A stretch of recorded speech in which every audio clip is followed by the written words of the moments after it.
The Catskill Mountains in New York are stunning. Through their beauty, I am here to tell you that looks can be deceiving. I always enjoyed the drive through the Catskills when I was a kid. My calling to explore the mysterious nature gave me a sense of awe. It was a place I felt true inner peace. Once I could drive myself, I found myself taking consistent weekend camping and ski trips. My excitement for the unknown only grew. I became less fearful and more curious. This was my biggest mistake. I found myself driving into the heart of the mountains in uninhabited areas, camping all alone. This new arrangement worked for a while, and I was happy with the new experience, so I stuck with it. My weekend trips became frequent, and I was camping every week. Now, I don't want to bother you with details, but this story was when I was camping with my friend Frank. Frank and I had been friends in high school and remained friends throughout college. During winter break, we decided we would go on a 3-day camping trip in a new area, the Big Indian Wilderness. There are many urban legends of the Catskills, all of them fake, or so I thought. The biggest urban legend of the area was the goalhound. This sounds weird. A slim figure that walks on 4 stick-like legs, sharp spines on its back, and a growl that could turn even the bravest of people pale. The worst part about this creature, its face. It was made of 2 ovals that crossed together. Going horizontal were its eyes, going vertical, its mouth of razor-sharp teeth. I had never experienced anything that really scared me in any of my camping trips, even the solo ones. The usual bears and raccoons came and went, usually scavenging for some of my leftover food. I always carried bear mace with me, and a variety of knives just in case a bear got a little too curious, but nothing could have prepared me for this trip. I had to stop for gas when we got into a little town outside of the Big Indian Wilderness area. I noticed the cashier of the store staring at me with concern in his eyes, and this set an uneasy feeling inside my whole body. Now, what happened next is, to say the least, cliché. I went to check out, and I decided to ask the cashier if everything was all right. He gave me a weak smile and asked what I would hope he wouldn't. "Are you going into the Big Indian Wilderness?" he asked. My response of a simple yes made him pale. He went on to explain in vague detail how campers kept disappearing over the last 2 years, and that we should just stay at a camping resort to protect ourselves from the goalhound. This had Frank and I questioning if we should keep going or not. After a long discussion, we decided yes. We would keep going and enjoy the great outdoors. We weren't going to let a fake urban legend and a creepy cliché gas station cashier ruin our good time. We continued the 20-minute drive to our spot. We picked an empty valley about a 15-minute drive from the Bel Air ski resort. The views were stunning. It was a perfect balance of quiet and close to civilization. The snowy trees coated the land, as if to keep it warm. The wind gently caressed our faces as we set up the tent, racing the light of day. My anxieties of the urban legend gently left my mind as we set up a fire and relaxed. The first night went extremely well. The tent was safe and warm, no animal sounds, and the sky was full of stars. What was strange was the paw prints of what seemed to be an animal with 4 thin legs. This put us on edge again as we both knew how stealthy the goalhound was. We knew we couldn't do anything about the prints, so we brushed it aside and left for our ski day. When we came back for the night, our tent was taken apart in a manner so precise that it looked as if a human had done it. Now, remember, we are off in the middle of a forest 15 minutes away from anybody by car. We had no cell service, so this was a big deal. Not a flake of snow fell from the sky that day. The unnerving part was, There were no human footprints, only more of the thin paw prints that had appeared overnight. Unfortunately, we had arrived with only 30 minutes of daylight left. This bad timing on our part made us make the decision on setting the tent back up and staying the night. We decided against lighting a fire and staying in our tent the entire night. It was around midnight when we were startled awake by the noise. A horrible, tormenting noise. We looked at each other with horror.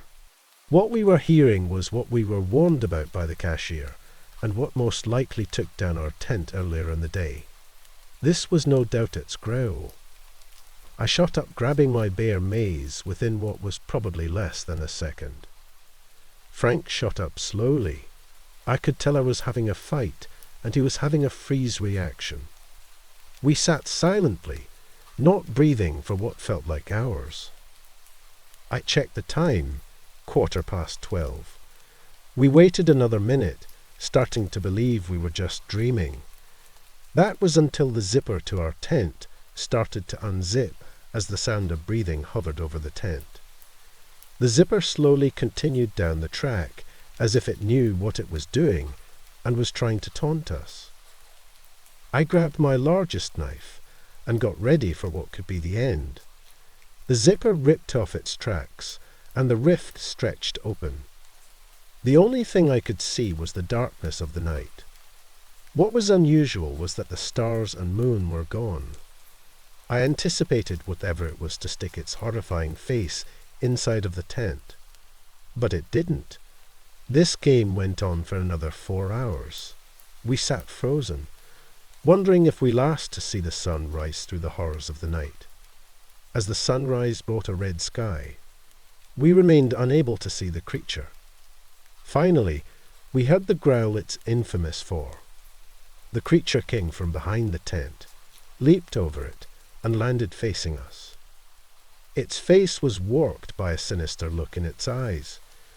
We knew when we saw it that this creature had a lust for blood. I was not trying to become a statistic, so my next decision still shocks me to this day. I am not a large guy. I have always had a skinny build. I ran cross-country throughout high school, and I always hated football. Anyways, I found myself sprinting at this long, skinny, but tall creature. I attempted to tackle the creature, knowing it would be the only way I saw the light of the new day's sun. I ran into the creature and managed to knock it down. It got up menacingly with a wide smirk across its cross-shaped face. Frank arose from the tent with an axe, and we knew this was about to be the fight of our lives. The goalhound stood up on its 2 hind legs. This thing was a lot larger than expected. It rose to about 9 feet tall. It ran towards us, and I got a mace spray right into its eyes. It wiped away the thick coating of what would put a human into a state of excruciating pain and smacked me across the face. As I drifted into a state of unconsciousness, a similar fate struck Frank. I was knocked out. I woke up bound, being dragged deeper into the woods. There was a whole group of ghoulhounds assisting the one that we had just fought in carrying us back. We were going to be breakfast if we didn't think fast. I felt a stabbing pain in my pocket and realized that I had my Swiss Army knife in my pocket. I managed to bend in a way that looked natural, and I was able to grab my knife. I slowly and inconspicuously whittled away at my ropes. I freed my legs and one arm, and I ran to assist Frank. He was dazed and half awake, but I managed to free both of us completely. I shot up ready to fight again when I noticed something sickening. At least 25 precisely disassembled bodies of victims were put together in a mixed and matched puzzle-like way. The ghoulhounds froze. They stared me down, and in a terrifying set of raspy, deep voices, they said in unison, "These two have managed to wake and free themselves. They have earned their freedom." They waved their hands around, and we both passed out again. We woke up later in the day. My phone was dead, but the sun's position showed it was around 1 in the afternoon. We were right near our car, and our camping gear was packed perfectly back to the way we packed it before we left for our trip. My keys were already inserted, and the car was started. Our fuel tank had been filled. I drove my crappy car out of there at speeds faster than I thought any car could do. When we got back to civilization in the foothills, we immediately went to a police station and told them what happened. The surprised look on the officer's face as we told him what we saw proved that he had heard this story before. He went on to explain that this was a normal report that they get around once every 2 or 3 months. As we left the police station, we saw the Goldowns waiting. They hid their slim bodies behind the trees, but it seemed as if they wanted us to recognize their presence. This is why you should never go camping in the Catskills unless you're at a resort. We drove the 2-hour drive home in complete silence, except for the gasps of terror when we saw them appear on the side of the road. I went straight back to my parents' house after I dropped Frank off. I was greeted warmly and questioned about the early arrival, but I knew they wouldn't believe my story. I told them that some food we brought was spoiled, and we were feeling sick, so they would stop asking. All night, I heard taps on my bedroom window. I woke up in the late morning to my parents squealing at the sight of the Goldhound. I write this knowing they are nearby. I have hired ghost hunters and exorcists, but nothing seems to work. I can't tell if they're sinister or innocent, but they seem to respect me for escaping. Whatever they are, I saw what they did to the people that didn't wake up and escape. This is my warning to trust the Cloiche gas station employee and your gut. Don't go camping anywhere in the Catskills unless you stay at a resort. This has been my warning. Come prepared if you choose to disregard it.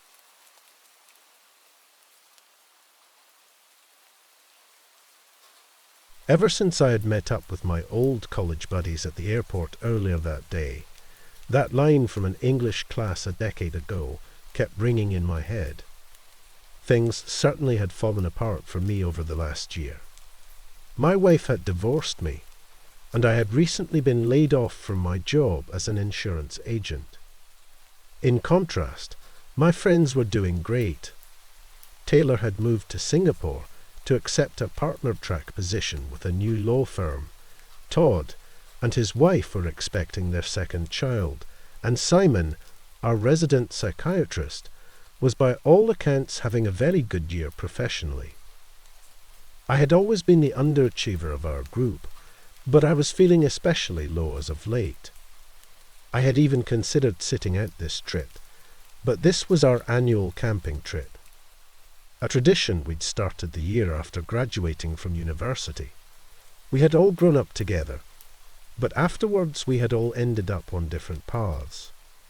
We kept in touch with one another through phone and text, but there is something to be said for meeting face to face. The jeep rocked violently over the bumpy Forest Service road. I was sitting in the back and absorbed the worst of the impact as the shock bounced me roughly in my seat, rousing me from my reverie. "Sorry about that. Big pothole," shouted Taylor from the driver's seat. "Good thing you took that big money lawyer job, because I think I got whiplash." Todd joked from the front passenger seat as he rubbed his neck with a feigned expression of pain. Simon was sitting in the other back passenger seat, talking with Vanessa, who sat between us. She was a hitchhiker we had picked up at the general store we'd stopped at an hour back. She claimed to be hiking the Pacific Crest Trail, and when she learned we were headed out to Heart Lake, she had all but begged to hitch a ride with us. She said was headed back that way as well, and had only come down to pick up some provisions. She promised to show us a hidden waterfall by the lake that wasn't on any of the maps. Without any hesitation, Todd had agreed, and shot me a knowing wink. She looked to be a few years older than us.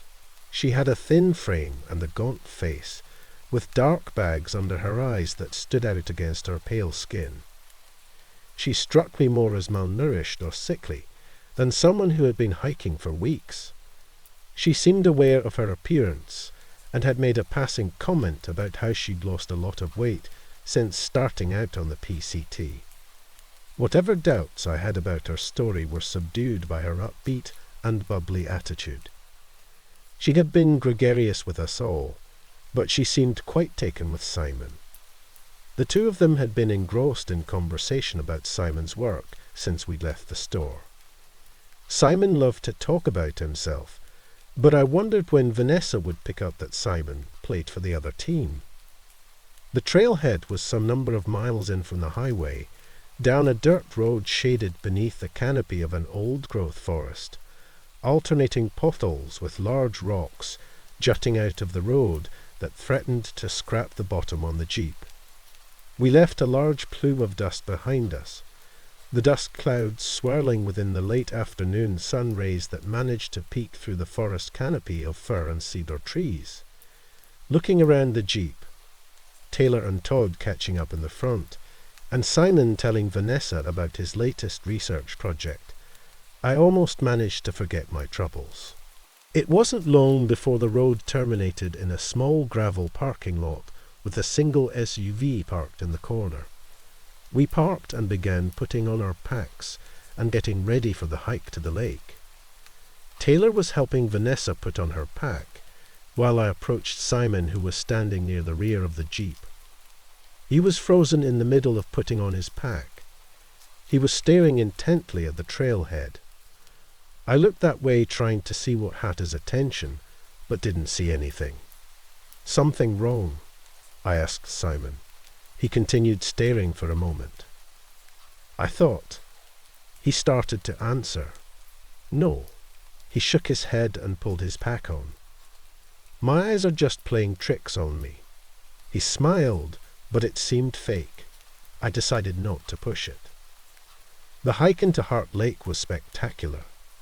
The trail was narrow, and at times we had to climb over fallen logs or boulders. We spied the snow-capped mountains above us through breaks in the forest canopy. The last half had some significant elevation gain as we began going up some switchbacks. Off to the side of the trail was a mountain stream with crystal-clear water that occasionally turned into a waterfall, providing us with some much-appreciated cooling mist whenever the breeze our way. The birds chirped overhead as we made our way up the path. I cursed myself with every beleaguered breath for not keeping in shape over this past year. Luckily, the other guys were too engrossed with snapping photos of the waterfalls and the scenic vistas to notice my gasps for breath. I had fallen to the rear of the group. Vanessa was nice enough to keep me company. I asked her how much further it was to the lake, and she replied that it wasn't too much further as she wiped the sweat from her forehead. She asked the usual questions one asks of new acquaintances. When I told her that I was between jobs, she seemed to sense my discomfort with the topic and asked me about Simon instead. Just when I thought I would have to ask for the group to take a break, we reached the top of the switchbacks and the trail flattened out. We reached the lake just as the sun began to set. We took a spot just off the trail by the shore of the lake. We didn't see anyone else, so it appeared that we would have the lake to ourselves for the night. Working in the dimming light, we unpacked our bags and set out to make our tents. Todd finished first and went over to help Vanessa, who seemed to be struggling with her tent. Taylor, Simon and myself started collecting wood and making a campfire. It wasn't too much longer before we had everything set up. We all settled in around the campfire, cooking up hot dogs and drinking beers that we had brought with us. It was a full moon and cloudless, so we could clearly see the lake shimmering in the moonlight from our campsite. It was a good time. We talked, traded stories, and laughed. At some point, Taylor broke out a bottle scotch, which was met with cheers and applause as we passed it around taking swigs from it. I don't know how it came up, but the conversation eventually turned to the subject of the paranormal. Todd had just finished, telling us about how he was certain the new hospital he worked at was haunted, because he had heard whispers and seen shadows. "Tell us the truth. You're dipping into the pharmacy on your breaks, right?" Taylor grinned as he took another drink from his beer. "No, I'm being 100% serious. I've seen things, man," Todd said as he threaded a marshmallow onto a stick. "I can't believe I'm hearing this. What's next, Todd? You're going to tell me the Tooth Fairy and Santa Claus are real too?" Taylor said with exaggerated indignation. Todd rolled his eyes. "Back me up, guys. Matt, you believe in this stuff too?" he said to me. "I dunno. You never know," I replied with a shrug. Visibly dissatisfied with my answer, he turned to Vanessa. "I've never experienced anything myself, but there's too many stories throughout history and various cultures for it to just be nothing," she answered. He turned to Simon now, making a begging motion with his hands. "Simon, you're my last hope for rational thought. As a registered shrink, please tell these whack jobs that are our friends that they are certifiable," Taylor pleaded. Simon chuckled as the bottle of scotch hung from his hand. Vanessa leaned forward, listening intently. "Well, I would have been inclined to agree with you, but," Simon started. "Oh no, they got you too." Taylor shook his head. Now, let me tell my story." Simon turned to Taylor, holding his hand up. He turned back towards the group. "I have a friend who works for the police as a psychologist, and he gave me a ring a few weeks back. There was a politically sensitive case he was working on that had really gotten him worked up. I can't go into details, but they were trying to determine if this one subject was competent to stand trial. This person was claiming to be haunted by the ghost of an adolescent girl. They also was claiming to be seeing monsters, and well, that's not the important part. What had gotten my friend really twisted up was that while he was at the station assessing this individual, he had stepped out of the room for a moment. And when he came back, the subject was gone. At first he thought the guards had mistakenly taken this person back to their cell, but the guards were just as confused when he asked them to bring the person back. When they checked the security feed recording, the video inside the room showed the subject sitting at the table. Then the recording goes black for a few seconds, and when it came back, the person was gone. The camera covering the hallway outside of the room, though, never glitched out, and showed that he didn't leave through the only door to the room. There's no windows either in the room. "He got Epsteined," interjected Todd, which Taylor waved away dismissively. "So, the prisoner they were holding is gone." It was Vanessa, and her voice had changed. Gone was the youthful, bubbly quality. In its place was a cold seriousness. "You're sure of this?" "I trust what my friend said, so, yes. You lot are ruining my story. I haven't even gotten to the good part," he joked. All right. Go on and tell your ghost story," Taylor said with his hands up in mock apology. "So, as I was saying, my friend was quite shook up about this, and he said there was more. But he wanted to talk about it in person. So I headed on over to his house, and when I got there he was waiting for me on the stoop of his house. We headed inside and sat down. He started talking again about how the subject during the interview had claimed that they were seeing the ghost of a girl, but all the while I noticed his eyes kept drifting from me to something behind me, always the same spot. I finally turned around to see what was distracting him, but I didn't see anything.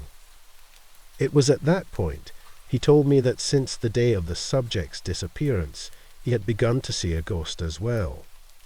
Although in my friend's case it wasn't a little girl, but rather his late father that he saw. He claimed that even in that very moment he could see his dead father in the room with us. And you saw it. Vanessa interjected, with a sense of urgency now. No, I didn't see anything in the room. But, oh, here it comes. Taylor got up off his log and began creeping around the campfire behind Simon and Vanessa. He was crouched and walking with an exaggeratedly long stride, while Simon rolled his eyes at him. The spooky ghost is about to make his appearance. He stopped behind me and placed his hands on my shoulders. Boo. Ass. Simon said with a shake of the head. No, but when we were down at the parking lot. I thought I saw a former patient of mine, who passed away a few years ago, watching us from by the trailhead. Here? You saw that at the parking lot at this trailhead. Vanessa's eyes were wide, and the colour seemed to have drained from her face. Yeah, when we first got here. Have you seen anything else since then?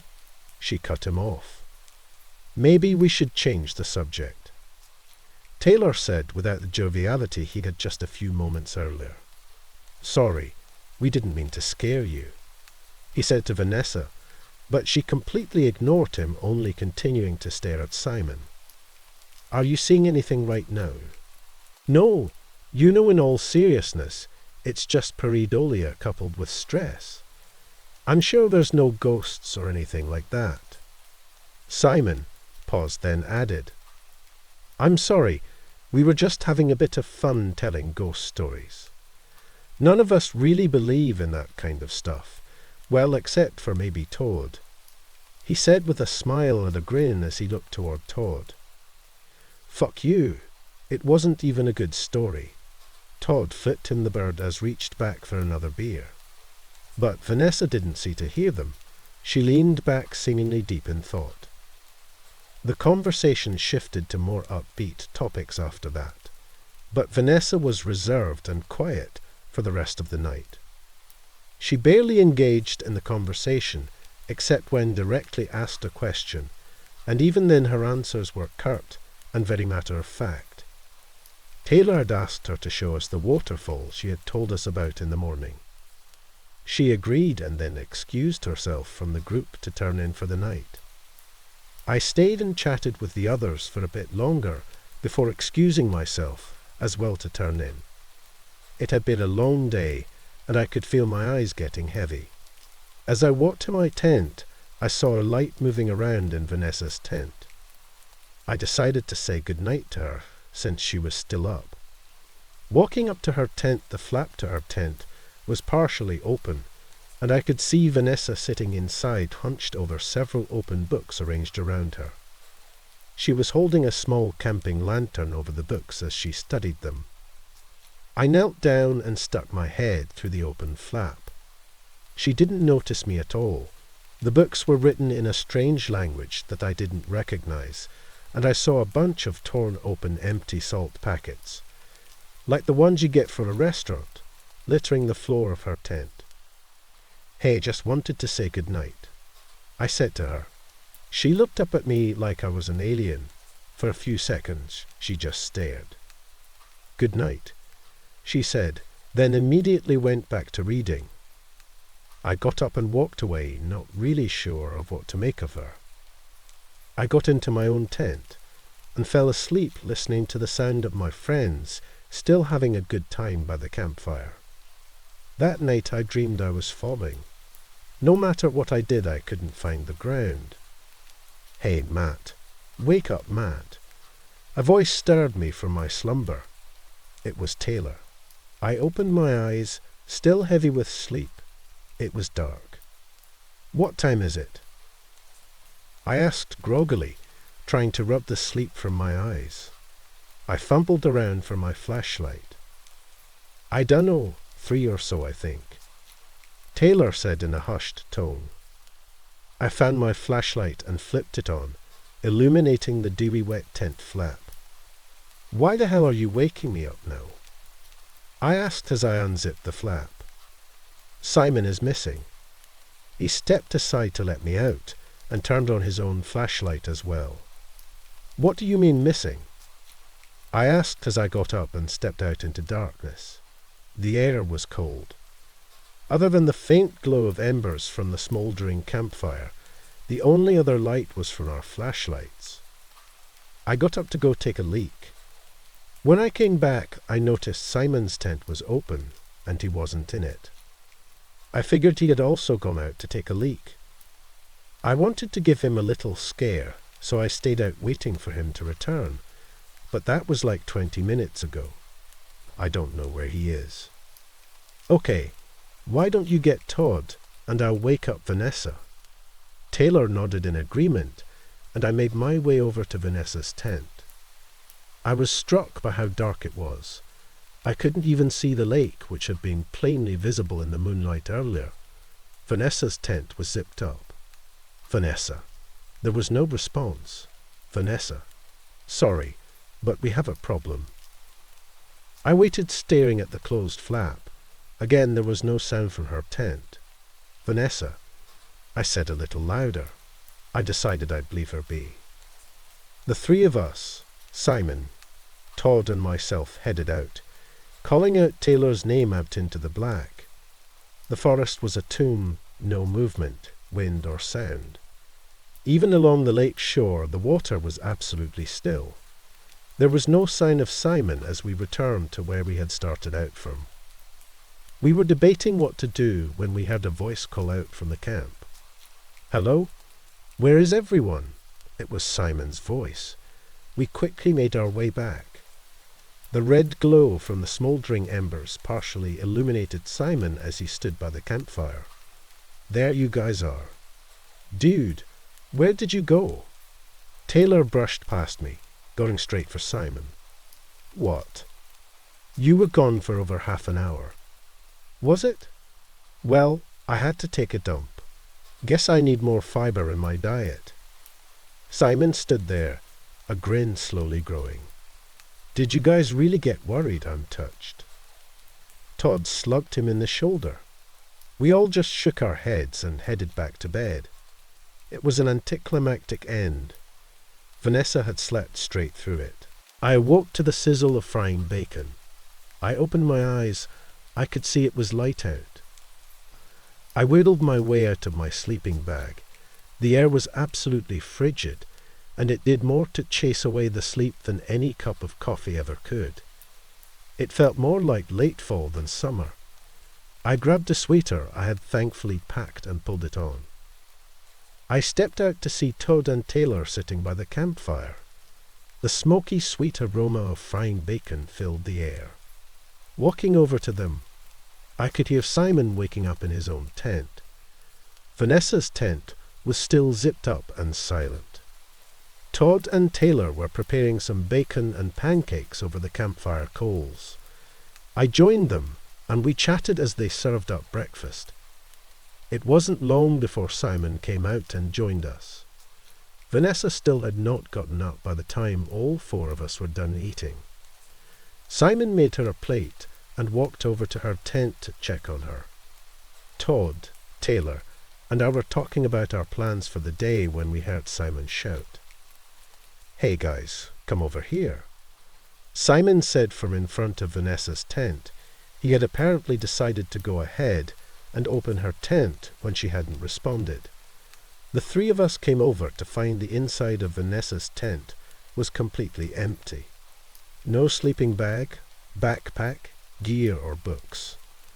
Only a few food wrappers and empty salt packets. Great, you scared her off with your weird ghost talk last night. Todd slugged Simon in the shoulder. Why'd she leave her tent? Maybe she just went for a walk, mused Taylor. It was unclear whether Vanessa had truly left or was coming back, so we stayed in camp for another hour waiting to see if she would return. When she didn't, Simon scrawled a note telling her we were headed to the next lake on the trail and left it in her tent. The day's hike was unremarkable, except for how quiet it was. It was Taylor who had first pointed out that we hadn't heard any birds or wildlife since last night. It also was unseasonably cool, even during midday when it should have been plenty warm with the summer sun overhead. We reached our destination, Iron Lake, with plenty of daylight left. The plan was to stay the night here, then head back down to Heart Lake tomorrow. After setting up camp, we relaxed and got in a little fishing. Taylor was hopeful we'd be able to supplement our freeze-dried dinner with some roasted fish, but unfortunately the fish weren't biting. There was something off about the entire place. I don't know if the others felt the same way, but everything was far too quiet. No jets overhead, no animals, no birds, no other people, nothing except for an occasional light breeze blowing through the trees. It didn't sit well with me. Night fell quickly, and it became very dark and cold again. We piled extra wood on the campfire that night as we huddled around it for warmth, eating our dinner of rehydrated chicken and noodles. There was no moonlight at all, so the stars shined through especially well. We stargazed and finished off the last of the scotch. Just shortly before we started to turn in for the night, the faint sound of an infant crying was heard from somewhere on the other side of the lake. Simon thought it was most likely the campers from the other car we had found in the parking lot. Somehow knowing there were other people by the lake was reassuring. The crying eventually stopped, leaving only the crackle and pop of the campfire as drifted off to sleep. I was startled awake by a horrific screaming coming from somewhere off in the forest. It was still pitch black as I sat up in my sleeping bag listening to the scream. It was high-pitched, and I couldn't tell if it was an animal or a person. I groped about in the dark of my tent for my flashlight, cursing myself as I did so. Just as I grabbed the flashlight, the screaming abruptly stopped. With the wailing gone, I could immediately hearing the rustling of my friends in their own tents. What the fuck was that? It was Todd's voice. Mountain lion, was Simon's answer. I undid the zipper of my tent and scrambled out into the dark. Only the faint red glow from the campfire and the subdued glow of lights from inside the other tents stood out from the darkness. I scanned around the edges of our camp with my flashlight. Maybe I stopped on Taylor's tent.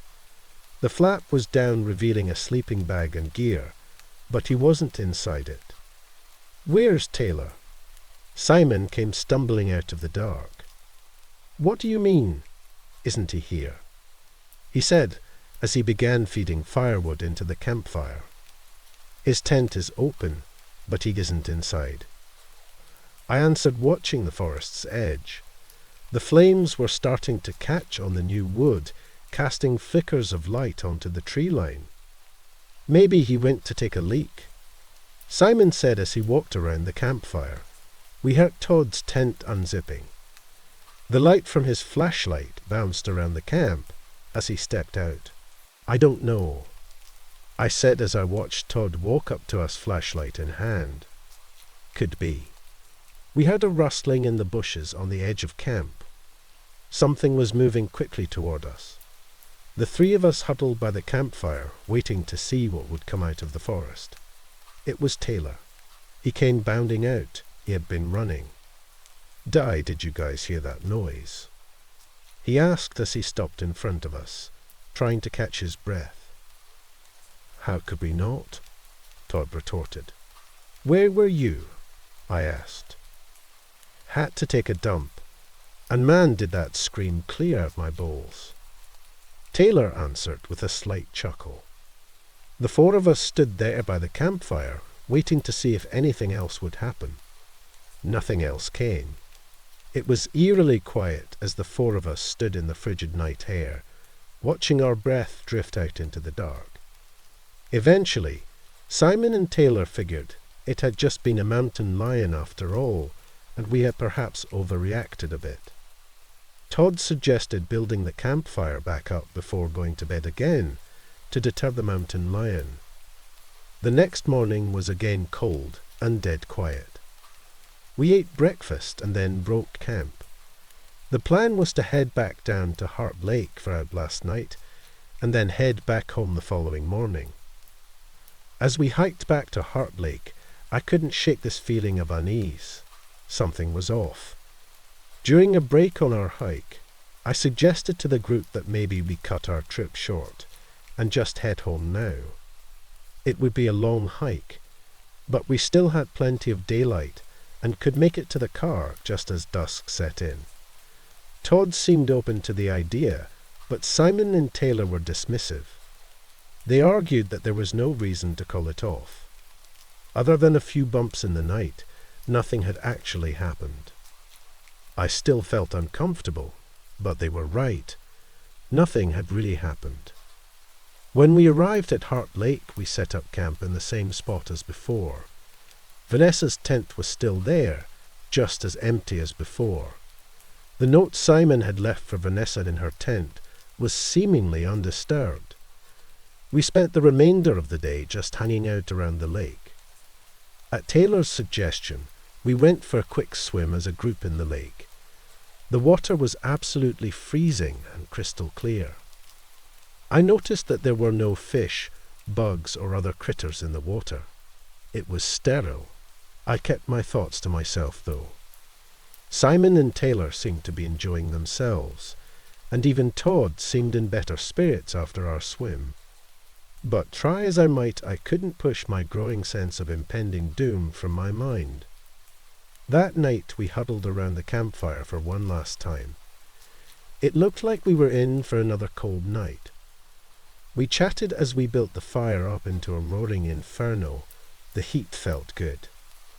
Todd showed anyone who would look photos of his firstborn daughter, and talked about how he was looking forward to the birth of his second. There was some discussion as to where Vanessa had gone, with no concrete theories. We talked about our lives and future plans. I participated in the conversations, but kept a wary eye on the tree line. After a few hours it was time for bed. We had agreed to get up at first light, and then head on back to the car. As I laid down in my tent, I thought to myself that perhaps I had overreacted. Maybe everything was going to all right after all. I woke to a loud deafening bang. It sounded like a gunshot. Then it was followed by 2 quick bangs. Definitely gunshots. The sound had been relatively close. I stared wide-eyed in the total darkness, seeing nothing. I fumbled for my flashlight, but hesitated to turn it on. I listened. No sound, other than the familiar popping of the campfire embers burning down. Help.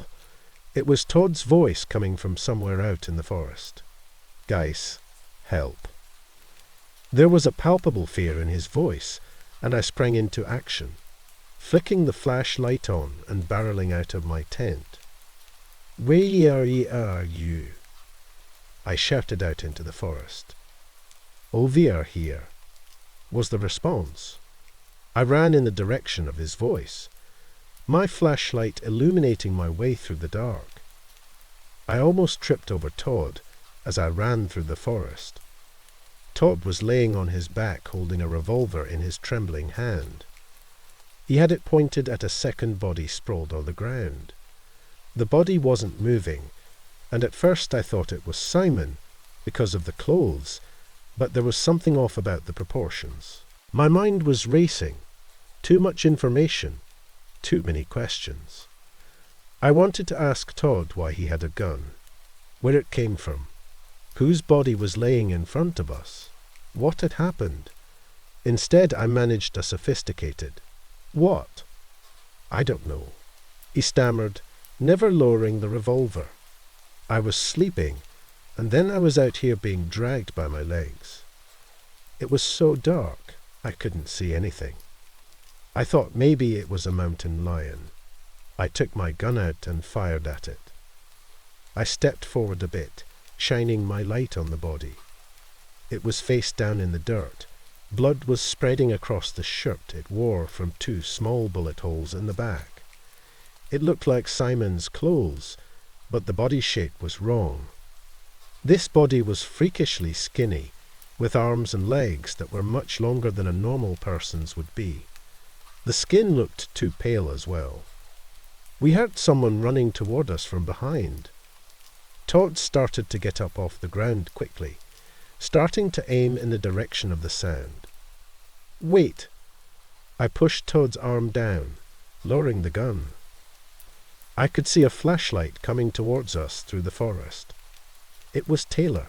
His eyes immediately went to the gun in Todd's hand. "Why do you have a gun?" "I started bringing one with me a few years ago, just in case." "What do you mean, just in case?" Taylor was dissatisfied with the answer. Todd stepped to the side to let Taylor see the body laying on the ground. "Because of something like that," Todd said, as Taylor stepped forward, shining his flashlight on the body. "Who is that, Simon?" Taylor asked, then turned to us, taking a step back. "What is going on here?" Todd gave Taylor the same story he had given me just a minute earlier. I kept staring at the body. It didn't look right. I rolled the body over. Todd stopped mid-sentence as I rolled it over. There was something wrong, all right. This body wasn't human. The face. Well, there was no face. Where there should have been eyes, nose and a mouth was instead just smooth and featureless. "What the fuck is that?" Todd took a step forward. Taylor just stood speechless, staring. I looked at the clothes this thing had on. They were definitely Simon's clothes. I had a bad feeling in my gut. I searched the corpse's pants, hoping I wouldn't find what I was looking for. But it was there, a wallet in the pants of this thing. I fished them out and opened the wallet, and Simon's driver's license stared right at me. I showed it to Todd and Taylor. "What does that mean?" Taylor asked. "Is that body Simon? What's going on?" "I think so," I answered, looking back at the eggshell, smooth face of the body. "This can't be happening." Todd turned away, shaking his head. I looked at Todd and Taylor. "We need to leave this forest tonight. Like right now." "I'm with you on that one, man. Let's get the fuck out of here," said Todd. Taylor nodded silently. We went back to camp as a group, leaving the body of Simon, or whatever that thing was, back in the forest. We quickly got dressed and grabbed only water, food, and our packs. We left the tents and most of our gear behind. We were constantly on edge as we hiked through the dark forest, listening intently for any hint of trouble coming our way, but all we heard were our own footsteps and the breaking our twigs underneath our boots. Todd kept his gun out the entire time. Just as we were about to reach the switchbacks, we heard the sound of a baby crying somewhere off in the bushes close by. We froze in place on the trail. As cowardly as it might be, I was definitely leaning towards just ignoring the sound and continuing down. Todd, however, felt differently. "Come on, guys. It's a baby, probably from that other group of campers. We can't just leave them out here with that, whatever that thing was," Todd implored. "I don't know. This is weird. I don't like this," was my answer. "I just want to leave," I sheepishly added.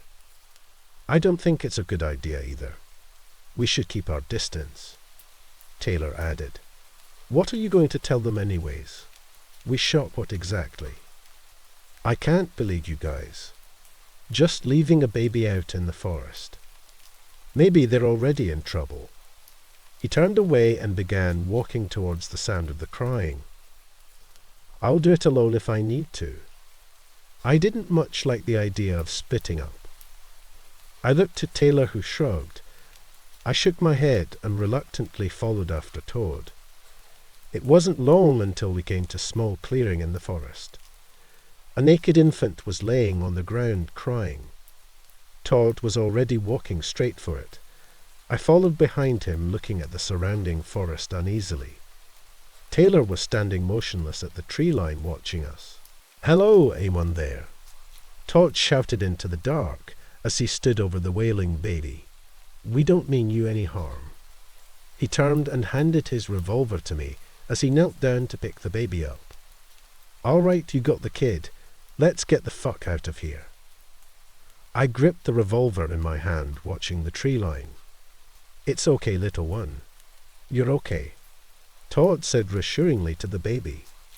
He stood up, cradling it in his arms. I turned to walk back towards Taylor, who was still just watching from the trees. "Ma, you're heavier than you look," Todd said in a kindly voice to the still crying baby. We got only a few feet before I heard a strained grunt from Todd. "You really are heavy." I turned to look at Todd, who was still cradling the child, but looked to be struggling with the weight. The child's crying seemed to be getting louder, and Todd's expression seemed to have changed to one of concern. "What's wrong?" It looked like Todd was about to buckle under the weight of the child. I shoved the revolver into the pocket of my windbreaker and tried to steady him. I don't know. He struggled to stay standing. This kid, I could see his knees shaking. "Put the kid down," I shouted. Whether he wanted to or not, he was going down. His knees collapsed, and he was now kneeling with the baby in his arms. "Keeps getting heavier," he stammered. "What? The..." He fell forward, his arms under the baby, still cradling the kid. "Leave the kid. Leave it," I shouted at Todd. The baby's crying was now deafening. "I can't." Todd struggled. I could see him straining to unpin his arms from under the baby. "Oh, God, it hurts." I turned to Taylor, who was still watching from the tree line. "Help us." I yelled at him, then turned back to Todd.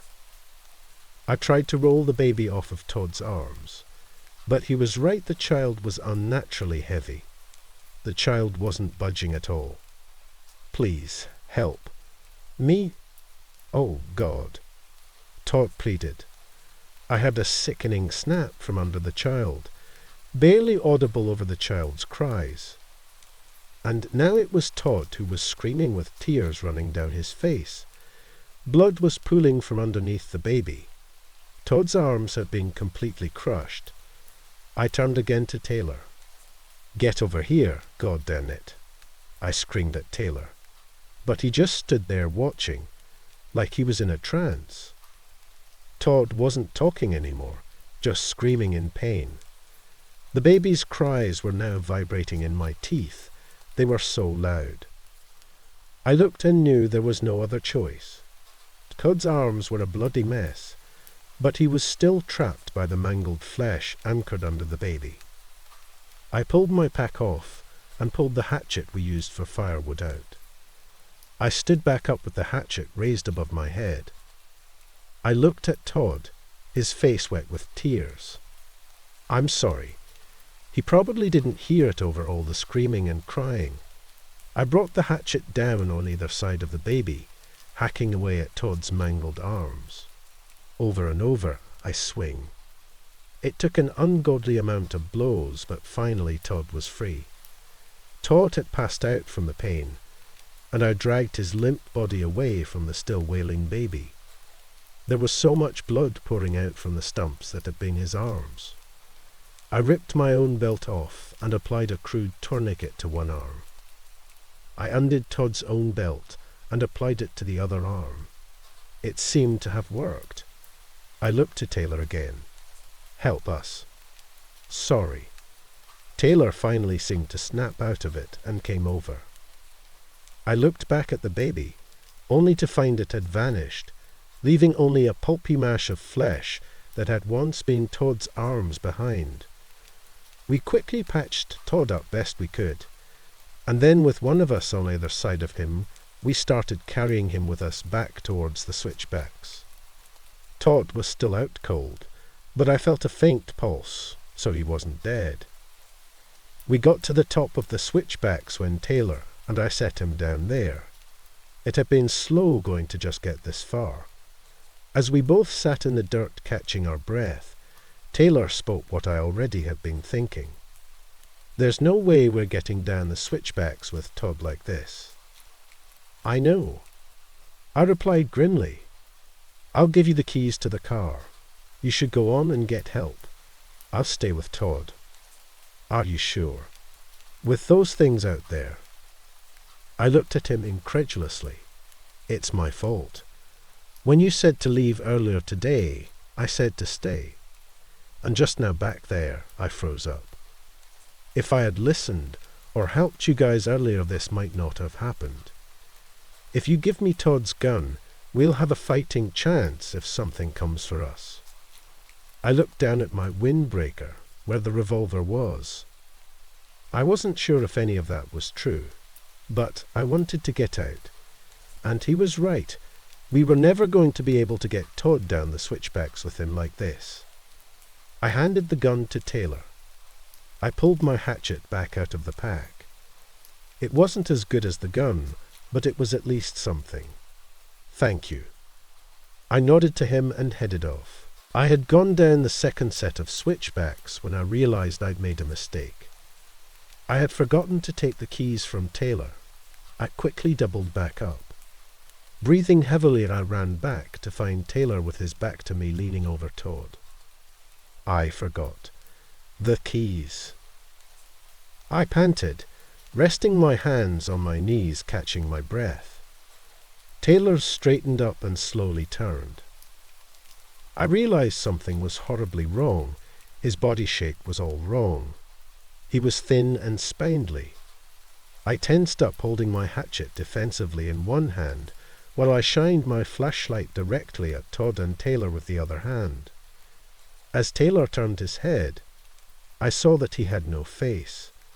Like the body Todd had shot, it was just smooth, pale flesh. His right hand was planted on Todd's face, and Todd's face was a nightmare. The flesh appeared to be slowing off of Todd's face into the Taylor creature's hand, exposing the white bone of his skull underneath.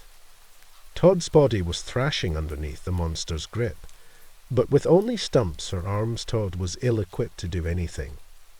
I looked at my hatchet and then at the scene before me.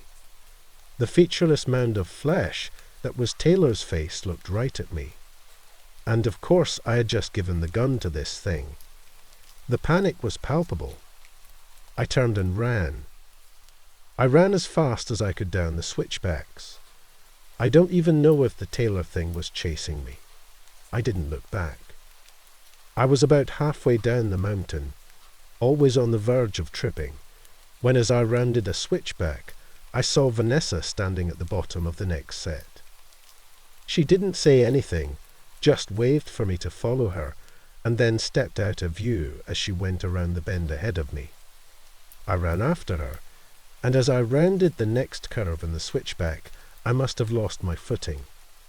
Where there should have been solid ground, my foot found only air. I fell and hit my head on something hard.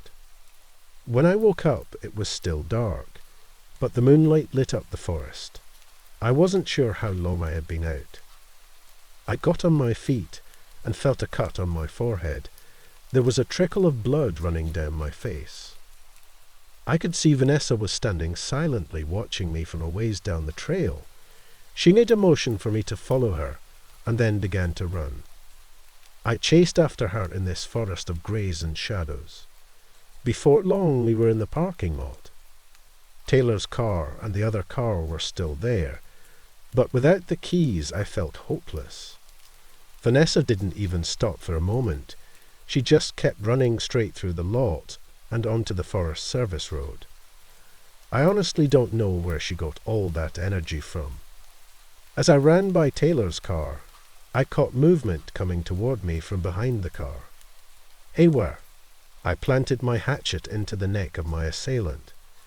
In the pale moonlight, I saw the surprised, anguished face of Simon fall away into the shadows with my hatchet buried in its neck. The revelation that there were more of those things down here gave me the extra kick of energy my body needed. I ran after Vanessa. My body was operating purely on adrenaline now. My heart felt like it was about to explode. Finally, we came upon the main highway. Vanessa was standing by the road, jumping and waving at a light coming towards us from down the road a ways. It was a semi. I understood her message. I ran up onto the highway and began waving my arms frantically. Either the trucker would stop or they would hit me. Luckily, for me it was the former. We climbed into the cab of the semi, and I told the trucker of what had transpired. The trucker nodded and said he'd take me to the nearest police station. I don't know if he believed me, but I was just relieved to have escaped. I was so tired I nodded off in the truck. When I woke up a short while later, Vanessa was gone. It was just the trucker and myself in the cab. I asked the trucker where she had gone. The trucker looked at me like I was mad. He said I was alone when I flagged him down. I didn't argue with him. I just sat quietly thinking it through. I sat like that for a good 5 minutes before I caught something in the rear-view mirror. It was Vanessa sitting right next to me. I turned and looked, but she wasn't there. I started chuckling. Then I couldn't hold it in any longer, and I was laughing hysterically. The center does not hold.